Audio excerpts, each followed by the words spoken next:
আসসালামু আলাইকুম, সবাই কেমন আছেন? আলহামদুলিল্লাহ, আমরা সবাই ভালো আছি। আমি এই ভিডিওতে যেটা শেয়ার করব সেটা হচ্ছে আয়ারল্যান্ডে ব্যাঙ্ক অ্যাকাউন্ট কীভাবে ওপেন করবেন, যেহেতু অনেকে স্ট্রাগল করতেছেন। সো এটা একটা ইজি স্টেপ জানাই দিচ্ছি। আপনাদের কোনো প্রশ্ন থাকলে অবশ্যই আমাকে জানাবেন কমেন্টে।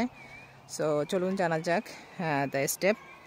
সো আয়ারল্যান্ডে অ্যাকাউন্ট ওপেন করতে গেলে আপনাদের বেসিক্যালি ফার্স্ট অফ অল আপনাকে ব্যাংক চুজ করতে হবে। আপনি যে শহরেই থাকবেন সেই শহর থেকে ব্যাংক চুজ করবেন। যেমন বিভিন্ন ব্যাংক আছে আয়ারল্যান্ডে, bank of Ireland, Ulster bank, AIB bank, permanent TSB. So আপনাদের ওদের ওয়েবসাইটে ফুল ডিটেলস দিয়ে আছে। আপনাদের প্যাকেজ অনুযায়ী আপনারা করবেন। সব ব্যাংকই বেশিরভাগই সুবিধা সিমিলার থাকে আয়ারল্যান্ডে।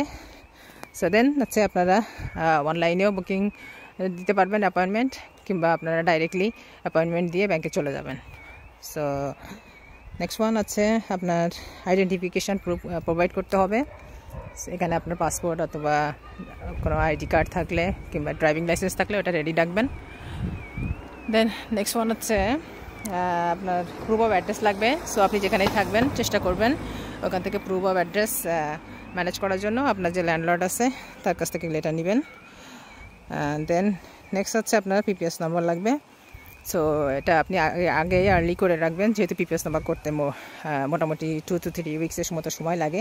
সো ওটা হ্যান্ডি আর কি করে নেবেন এটা করার আগে। দেন এগুলো দেওয়ার পরে আর কি ব্যাংক আপনাকে ফুললি অ্যাপ্লিকেশান কমপ্লিট করে একটা নোটিফিকেশান দিবে যে এরকম অ্যাপ্লিকেশান সাবমিট হয়ে গেছে। আপনি ওয়ার্কিং ফিউ ডেজের ভিতরে বাই পোস্টে আপনার ব্যাংক ডিটেলস, পিন নম্বর সহ পেয়ে যাবেন। সো ভালো থাকবেন। আল্লাহ হাফেজ। আসসালামু আলাইকুম।